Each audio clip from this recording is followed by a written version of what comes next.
Vous êtes sur Jésus sur vie. L'homme selon le cœur de Dieu n'est pas celui qui a beaucoup d'onction. L'homme selon le cœur de Dieu n'est pas celui qui parle en langue tout le temps. L'homme selon le cœur de Dieu est celui qui accomplit toutes les volontés. Nous sommes donc dans l'obéissance. L'homme selon le cœur de Dieu, quand Dieu parle de David, il dit, il est différent de Saül. J'ai dit à un homme ce matin, sois différent de Saül. Je n'ai pas entendu. Je dis, je n'ai toujours pas entendu. Je n'ai toujours pas entendu. Sois différent. Et peut-être même que ton passé était Saül, aujourd'hui sois David. Je le répète. Peut-être même que ton passé était Saül, aujourd'hui sois David. Sois capable d'obéir à Dieu dans toutes les directives qu'il te donnera. Dans toutes les instructions qu'il te donnera. Il y a des gens, quand Dieu leur dit, voici ce que tu deviendras. Mais pour ça, tu dois jeûner. Il jeûne. Mais quand Dieu lui dit, pour ça, il faut que tu abandonnes la maison de ton père. Là, il commence maintenant à réfléchir. Est-ce que c'est vraiment Dieu? Pour ça, il faut que tu donnes une parcelle à Dieu. Est-ce que ça, c'est vraiment Dieu? Dieu ne changera pas son instruction à cause de ton doute. C'est toi qui rates et c'est toi qui perds. Dieu n'aura pas pitié de toi en disant, oh d'accord, comme il n'arrive pas, je veux changer de directive. Pas du tout. C'est toi qui rateras l'accomplissement de la promesse qui sont sorties par plusieurs prophètes. Lorsque la directive, lorsque l'instruction sort, Dieu sait que tu en es capable. Prêche ton frère et dis-lui, Dieu sait que tu en es capable. Dieu est un bon père. Dieu ne va pas te demander quelque chose que tu ne peux pas faire. Il sait que tu en es capable. Mais voici, nous avons un problème de foi. On pense que la foi, c'est seulement pour recevoir certaines choses matérielles. On a un problème de foi pour obéir aux instructions. Et à la fin du compte, on condamne les prophètes. On condamne les messages à l'église. On dit non, ces gens-là sont en train de parler à cause de leurs sentiments. Et pourtant, tu ne peux pas vivre les rémas si tu n'as pas obéi à une instruction. Toute promesse cache une instruction. Cherche l'instruction. Dis à ton frère, cherche l'instruction.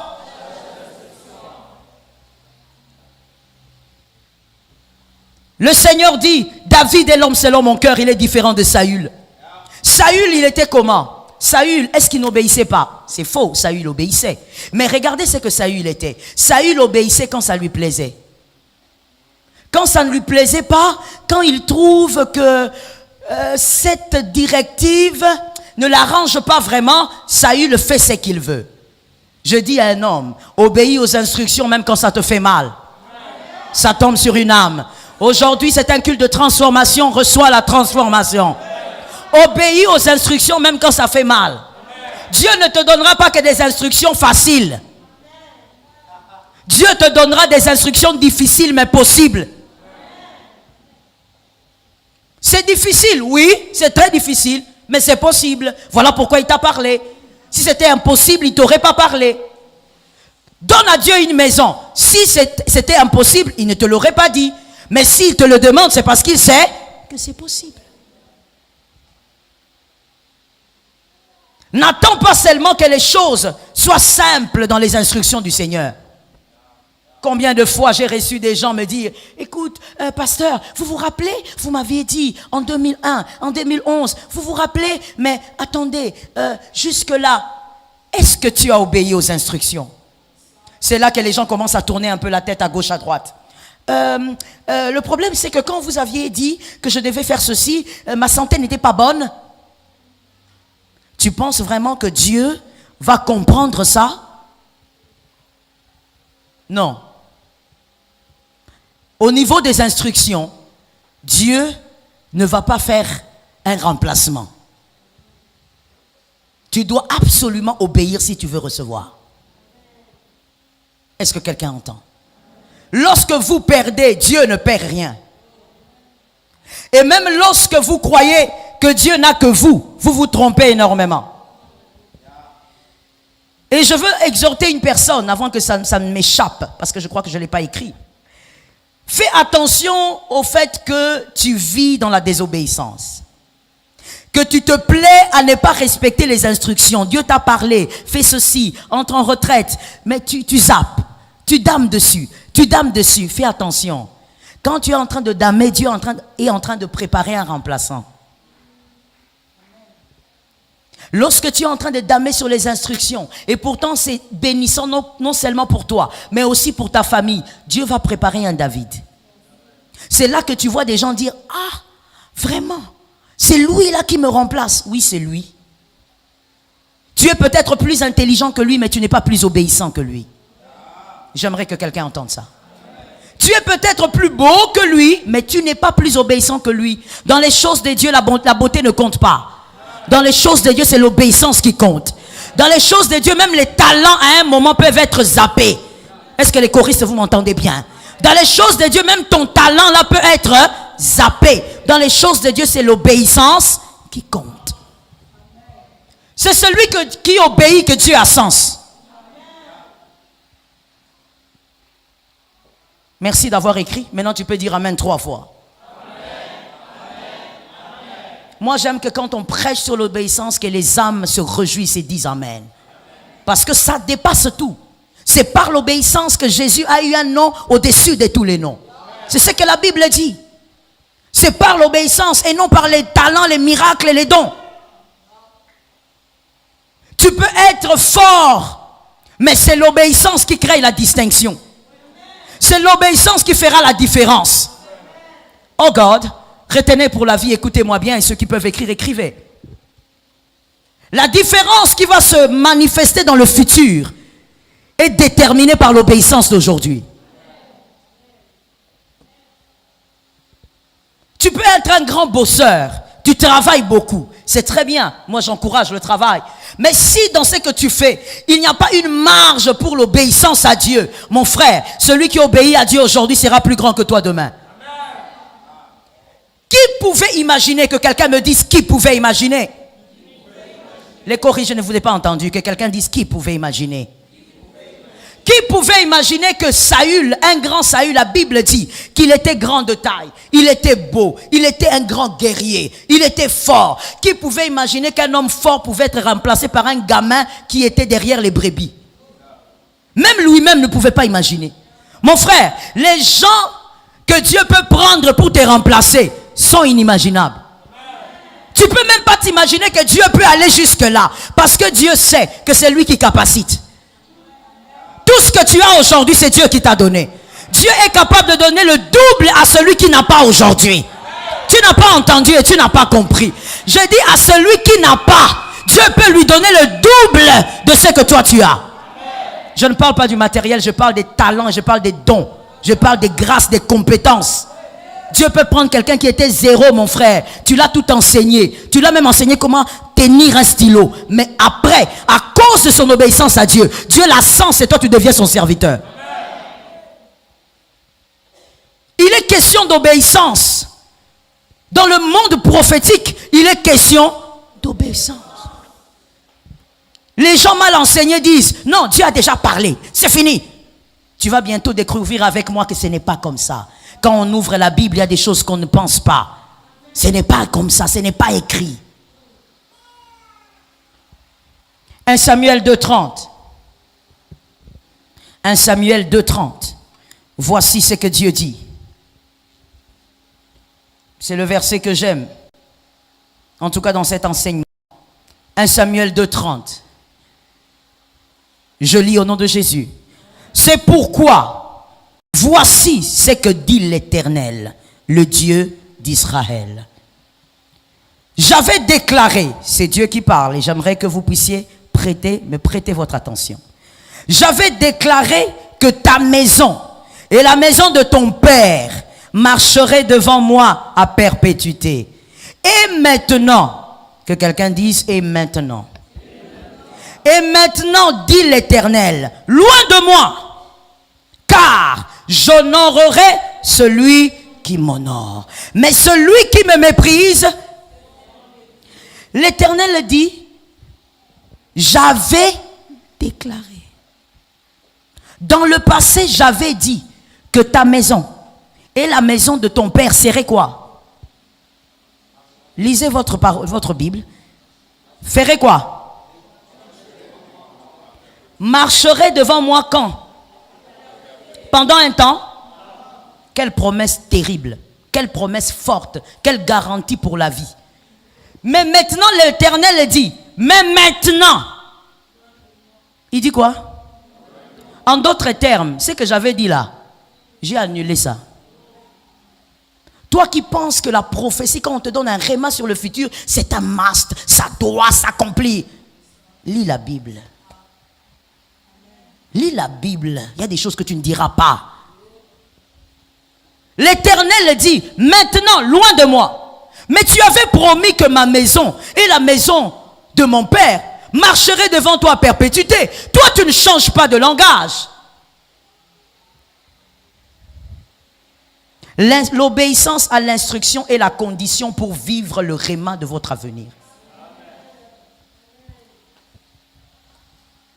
L'Éternel dit, pourquoi je vous dis loin de moi? Parce que moi, l'Éternel, allez-y, lisez. J'honorerai ceux. Voilà, l'Éternel a déjà dit tout clairement. Avec ça, on peut enseigner le monde prophétique en fond. On peut enseigner tout ce qu'il y a dans les prophétiques. L'Éternel a dit, moi je vais honorer celui qui m'honore. Donc même si j'avais dit, tu dois savoir que je peux changer ce que j'avais dit. Pourquoi je veux changer? Pas parce que je suis changeant, mais parce que toi tu n'as pas compris que tu dois m'honorer. Mais comment l'Éternel est-il honoré? L'Éternel est honoré par l'obéissance. Comme le dit 1 Samuel 15, 22. 1 Samuel 15, 22 le dit. Samuel dit à Saül, tu penses que l'Éternel prend plaisir dans les holocaustes et dans les sacrifices? Loin de là. L'obéissance vaut mieux que le sacrifice. Donc honorer l'Éternel, c'est quand on est capable d'obéir aux instructions. Quand on est capable d'obéir aux directives du Seigneur.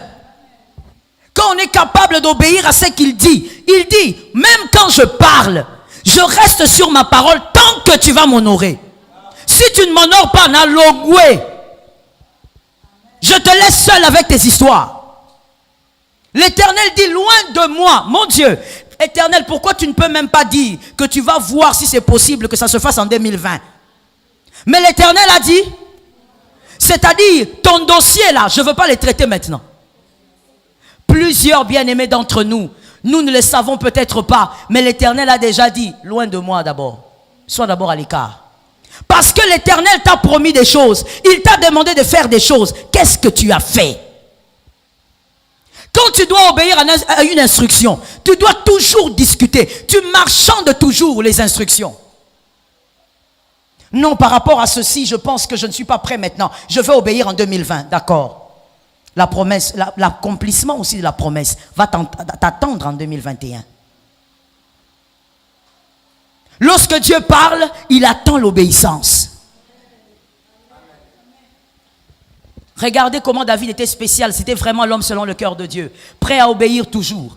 David rassemble tous les matériaux pour construire le temple.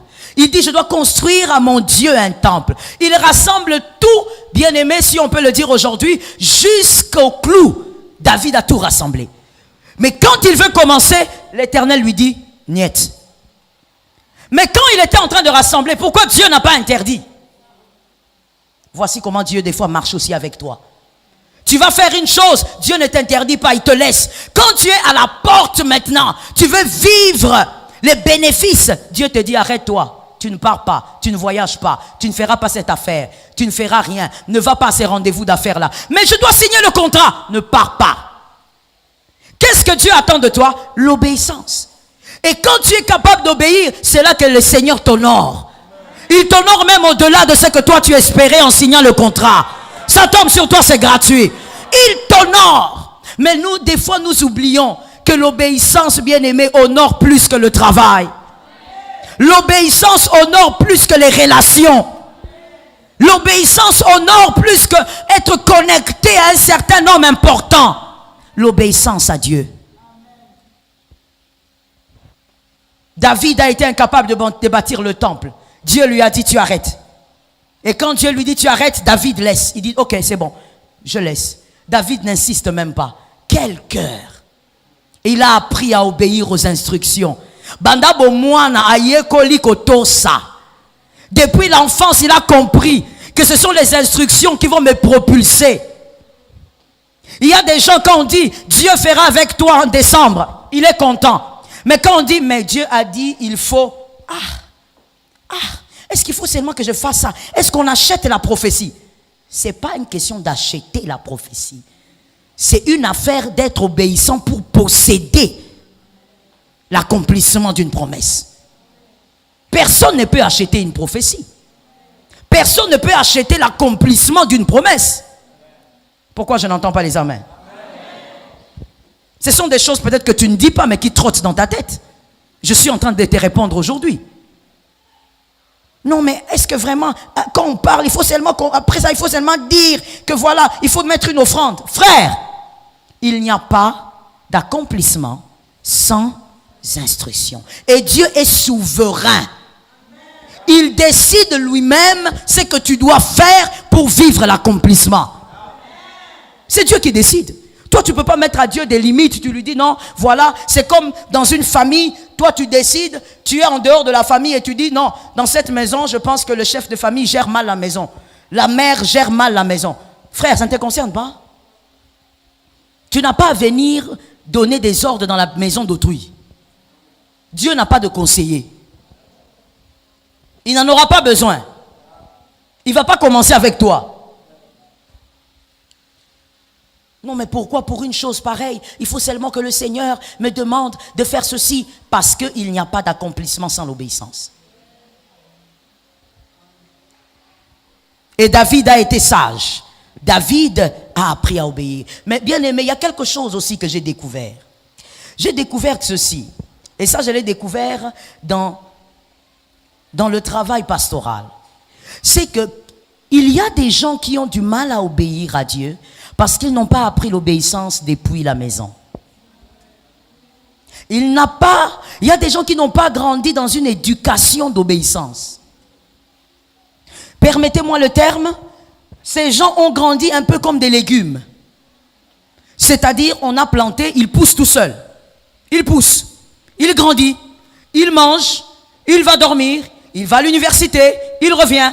Mais il n'y a pas quelqu'un, il n'y a pas eu quelqu'un pendant qu'il grandissait qui a été sévère pour l'apprendre l'obéissance. Parce que vous savez, l'obéissance s'apprend dans la sévérité. On ne peut pas apprendre un fils ou une fille qui a 3-4 ans à obéir quand on est trop léger, trop tolérant. L'obéissance est accompagnée d'une certaine sévérité. Est-ce que vous captez ça? Mais il y a des gens maintenant, depuis la maison, il n'a pas appris à obéir. Son père biologique, il a toujours été le rival de son père. Il a toujours été l'opposant de sa mère. Il n'a jamais obéi, je vous assure, même pas difficilement, même pas facilement. Il n'a jamais obéi. Il n'aime pas obéir. Quand il obéit, c'est quand il est menacé. Quand il a peur du fouet, c'est là qu'il obéit. Il y a des gens qui ont grandi avec exclusivement le fouet. Ces personnes sont là où elles sont parties. Elles sont là où elles sont parties. Si vous êtes là, dites amen au moins. Ça veut dire qu'à un moment donné, même le parent, il a regardé, il a dit non, celui-ci là, j'étais en train de discuter avec un apôtre qui m'expliquait ça. Il dit celui-ci là, si je lui parle doucement, ça ne va pas passer. Mais si je lève le bâton, lui-même s'arrange. Alors vous voyez quelqu'un qui a grandi comme ça, il aura du mal à obéir facilement aux instructions du Seigneur. Il aura du mal. Ça sera toujours un combat. Mais celui qui a reçu les valeurs de l'obéissance depuis l'enfance, Dieu lui a fait grâce.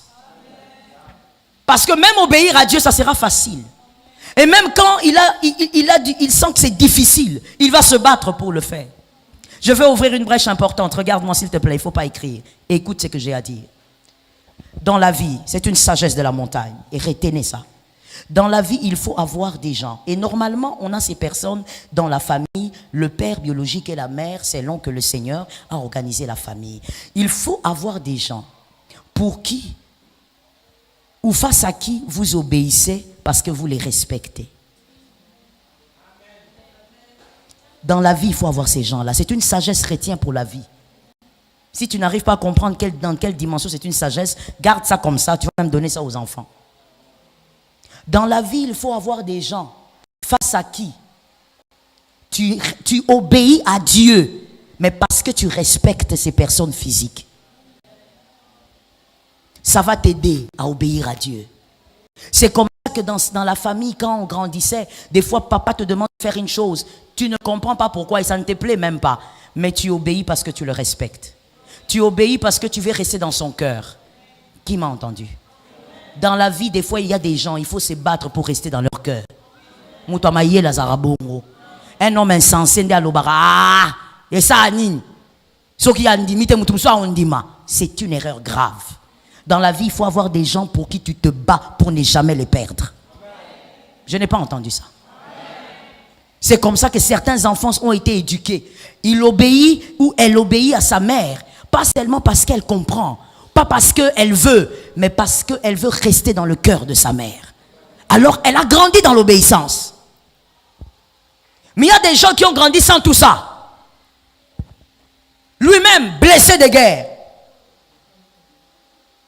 Il a grandi avec quelque chose d'amputé dans le cœur.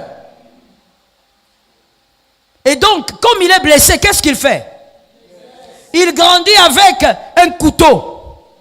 Disposé à blesser. Toujours en train de blesser. Au lieu de marcher dans l'obéissance, lui marche dans les blessures. Il blesse, on le blesse. Il blesse, et ainsi de suite. Il vit comme ça. Parce qu'il a grandi comme ça. Au lieu que la parole te change, tu ne veux pas que la parole te change. Tu restes dans ce rythme-là. Tu vas écouter quelqu'un, on lui dit, il faut faire ça. Le Seigneur a dit, frère,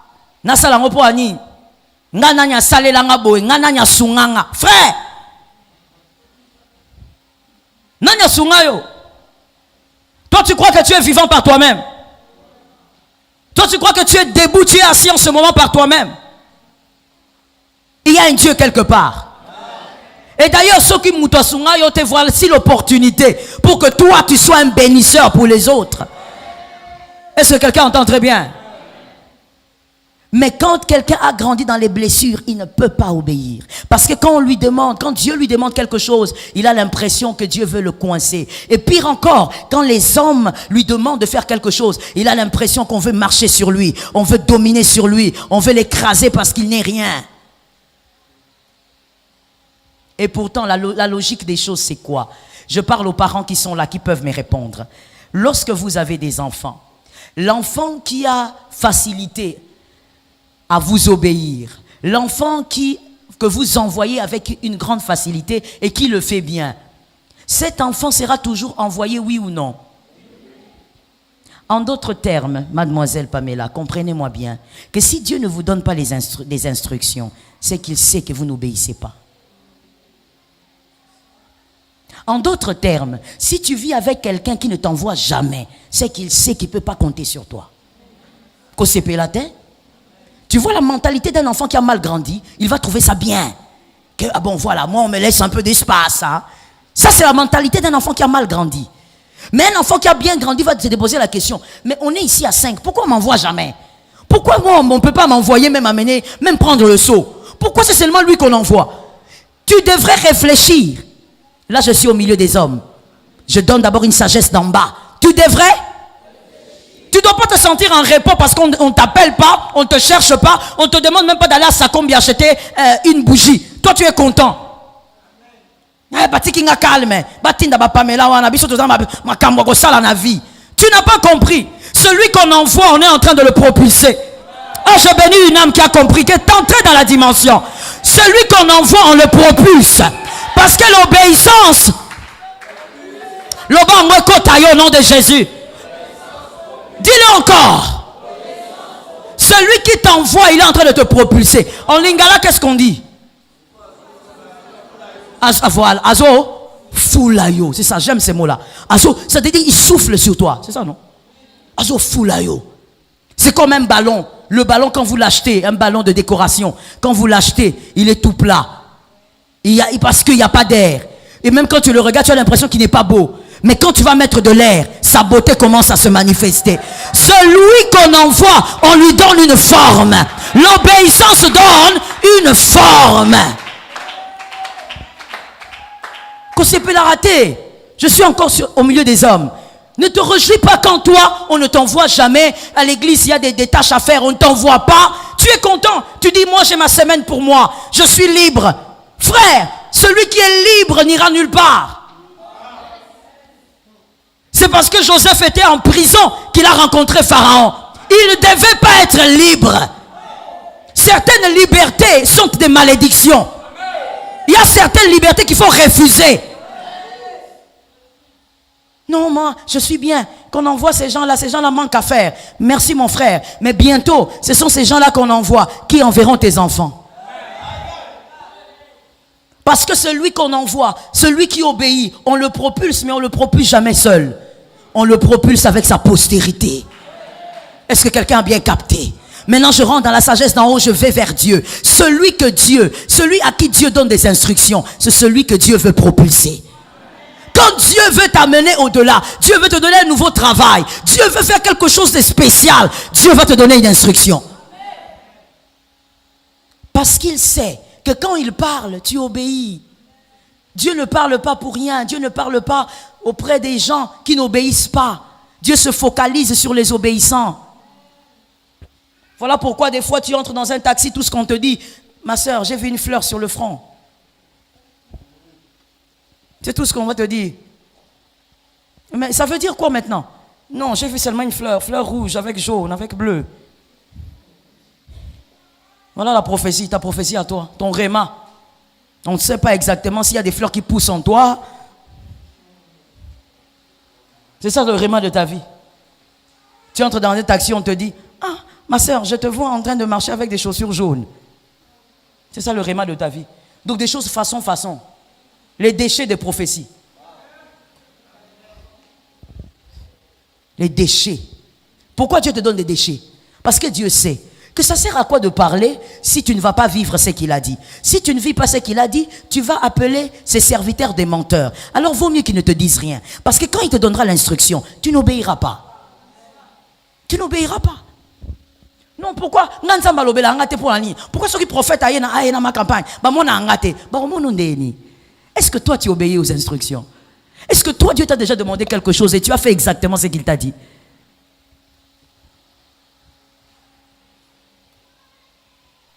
Il peut y avoir 5 personnes. Non, laisse-moi commencer par très haut. Écoute-moi très bien. Que ton intention soit ici. Tu peux être au milieu de 100 personnes. Au milieu des 100 personnes, un prophète envoyé par le Seigneur vient. On prophétise. Toi, on ne te voit pas. Dieu t'envoie au milieu de 10 personnes. Un prophète du Seigneur vient. On prophétise. Toi, on ne te voit pas. On te met au milieu de 3 personnes. Un prophète du Seigneur vient. On prophétise. Merci de compléter. On te prend toi avec un seul frère. On prophétise même sur les bâtiments. Mais toi. Le prophète donc, mis sous grave à ton niveau. Tout ce qu'il commence à voir c'est, je vois ce bâtiment. Le Seigneur va bénir. Le Seigneur va agrandir. Mais toi tu es là. Toi ton agrandissement ne se voit pas.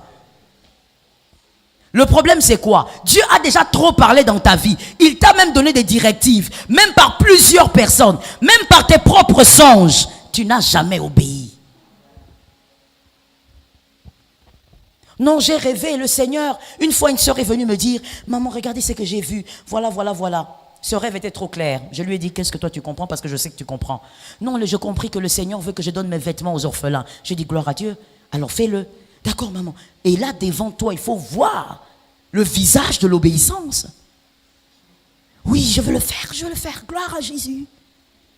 Surtout les sœurs, que Dieu vous délivre. Il n'y a pas de sœurs ici? Les sœurs, soyez délivrées. je crois que le fait d'avoir parlé avec le serpent au jardin a quand même fait certaines choses. Vous êtes sur Jésus sur ta vie?